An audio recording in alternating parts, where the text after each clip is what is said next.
বন্ধুরা, তোমরা সবাই ভালো আছো তো? আজকে আমি একটা গল্প বলবো। গল্পটা শুনে বলবে কেমন হয়েছে। ভালো থাকবে আর খুশি খুশি থাকবে। গল্পের নাম লোভ সম্বরণ।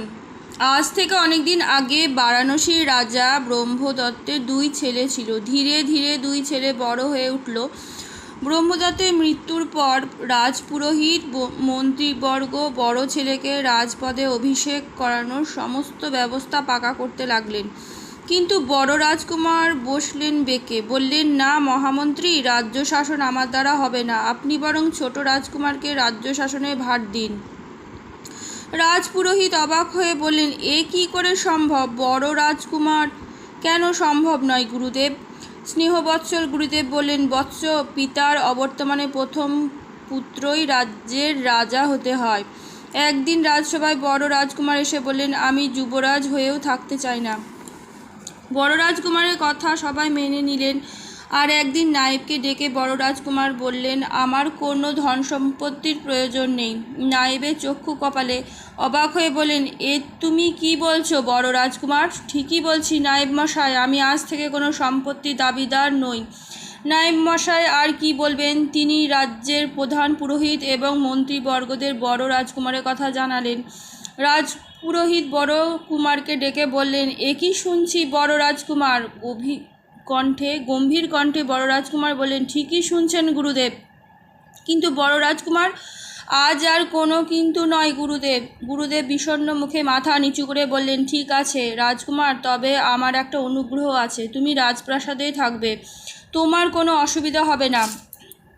না গুরুদেব, আমি এখান থেকে চলে যাব, এখানে আমার কোনো কাজ নেই। লোভ, লালসা, ঐশ্বর্য আমাকে ক্রমশ পঙ্গু করে দিচ্ছে। বড় রাজকুমারের কথা শুনে গুরুদেব আর কি বলবেন, বিমর্ষ মুখে স্থান পরিত্যাগ করে চলে গেলেন। বড় রাজকুমার একদিন রাজবাড়ি ঐশ্বর্য সব ত্যাগ করে বেরিয়ে পড়লেন। বারাণসী ত্যাগ করে ঘুরতে ঘুরতে তিনি একদিন উপস্থিত হলেন বারাণসী থেকে অনেক দূরে একটি গ্রামে। সেখানে গিয়ে আশ্রমের সন্ধান করতে করতে একসময় গ্রামের এক ব্যবসায়ী বাড়িতে উপস্থিত হলেন। নিজের পরিচয় গোপন করে রাজকুমার নিজ হাতে কাজকর্ম করে সে পরিমাণ টাকা রোজগার করতেন। সেই টাকাতেও কোনো রকমে চালাতেন। ব্যবসায়ী অনেক চেষ্টা করে রাজকুমারকে নিজের ঘরে আহার করতে পারতেন না, কিন্তু সত্য কখনো চাপা থাকে না। একদিন গ্রামের সবাই জেনে গেলেন রাজকুমারের পরিচয়। তখন আর গ্রামের লোকেরা রাজকুমারকে কোনো কাজ করতে দিতেন না। রাজ দরবারে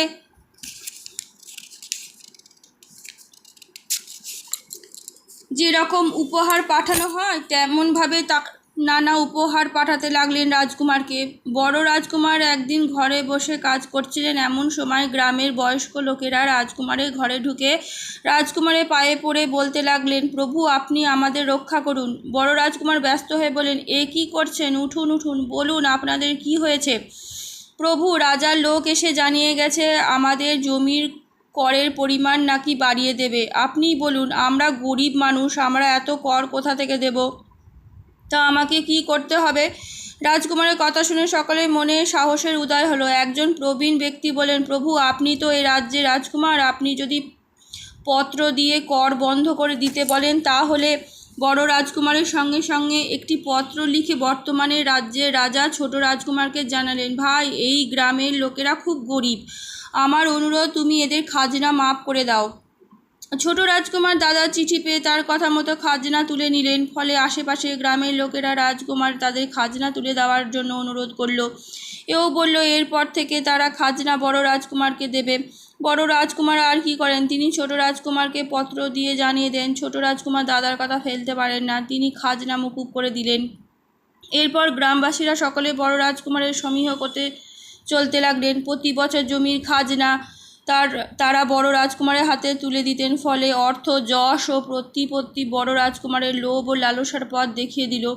একদিন বড় রাজকুমার ছোট ভাইকে চিঠি পাঠালেন, তিনি ওইসব গ্রামের যুবরাজ হতে চান। পত্র পাওয়া মাত্র ছোট ভাই দাদার সমস্ত গ্রামের যুবরাজ হিসাবে ঘোষণা করে দিলেন। কিন্তু এতেও বড় রাজকুমারের শান্তি হলো না। একদিন তিনি গ্রামের লোকজনদের সঙ্গে নিয়ে রাজধানীতে গিয়ে অনুচরদের দিয়ে ছোট রাজকুমারকে খবর পাঠালেন, হয় আমাকে রাজ্য দাও, নয়তো আমার সঙ্গে যুদ্ধ করো। বড় রাজকুমারের পত্র পেয়ে ছোট রাজকুমারী বিচলিত হয়ে উঠলেন। মনে মনে ভাবলেন, দাদার মতো আহম্মক আর একটিও নেই।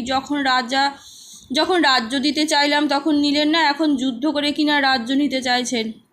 লজ্জার ব্যাপার, রাজ্যের সমস্ত লোক হাসাহাসি করবে। ছোট রাজকুমার বিশ্বস্ত অনুচর দিয়ে খবর পাঠালেন, দাদা, যুদ্ধ করার কোনো প্রয়োজন নেই, আমি এমনিতেই রাজ্য ছেড়ে দেব। বড় রাজকুমার রাজত্ব পাওয়ার পর ছোট ভাইকে প্রধানমন্ত্রী হিসাবে নির্বাচিত করলেন, কিন্তু রাজা হয়ে বড় রাজকুমারের আশ মিটল না। লোভ তার ক্রমশ বাড়তে লাগলো। দেবরাজ শত্রু দেবলোকে বসে মর্তে এইসব লোকেদের কথা ভাবছিলেন। অনেক দিন মর্তের খবর তার নেওয়া হয়নি। মর্তে কে কী করছে, কে কেমন আছে, খোঁজ খবর নেওয়ার প্রয়োজন। দিব্য দৃষ্টিতে দেবরাজ জানতে পারলেন বর্তমান বারাণসী রাজ্যের লোভের অন্ত নেই। মনে মনে ভাবলেন, এই লোভী পাপিষ্ঠকে একটু শিক্ষা দেওয়া দরকার। এই ভেবে দেবরাজ শত্রু ব্রাহ্মণের ছদ্মবেশে বারাণসীতে এসে বললেন, তোমাদের রাজাকে খবর দাও, একজন লোক তার সঙ্গে দেখা করতে চান, তিনি নানা রকম কৌশল জানেন। বড় রাজকুমার এই কথা শুনে ব্রাহ্মণকে রাজদরবারে নিয়ে আসার আদেশ দিলেন। ছদ্মবেশী দেবরাজ রাজদরবারে এলেন। বড় রাজকুমারকে তাকে বললেন, ব্রাহ্মণ, আপনি কী জন্য এসেছেন? দেবরাজ এদিক ওদিক তাকে বলেন, মহারাজ, আমি আপনাকে গোপনে কিছু বলতে চাই। ব্রাহ্মণের কথা শুনে রাজদরবারে মন্ত্রী অমাত্যবর্গ সভা পরিত্যাগ করে চলে গেলেন। ছদ্মবেশী দেবরাজ বলেন, মহারাজ, আপনি ইচ্ছা করলে 3টে সমৃদ্ধ রাজ্য অনায়াসে জয় করতে পারেন। বড় রাজকুমার মুচকি হেসে বললেন, কেমনভাবে? সে দায়িত্ব আমার ওপর আপনি ছেড়ে দেন। বড় রাজকুমার ব্রাহ্মণের কথা রাজি হয়ে গেলেন। দেবরাজ শত্রু রাজার কানে কানে পরামর্শ দিয়ে প্রস্থান করলেন। মহারাজ এতই উৎফুল্ল হয়েছিলেন যে আগন্তুকের পরিচয় পর্যন্ত জিজ্ঞাসা করেননি, এমনকি কোথায় থাকেন তাও জিজ্ঞাসা করতে ভুলে গেলেন। ব্রাহ্মণ প্রস্থান করলে রাজার হুঁশ হয়। তখন তিনি চিৎকার করে মন্ত্রী আর অমাত্যবর্গদের ডেকে বিস্তারিত ঘটনা বললেন এবং আদেশ করলেন যে করেই হোক ওই ব্রাহ্মণ লোকটিকে ধরে আনতেই হবে।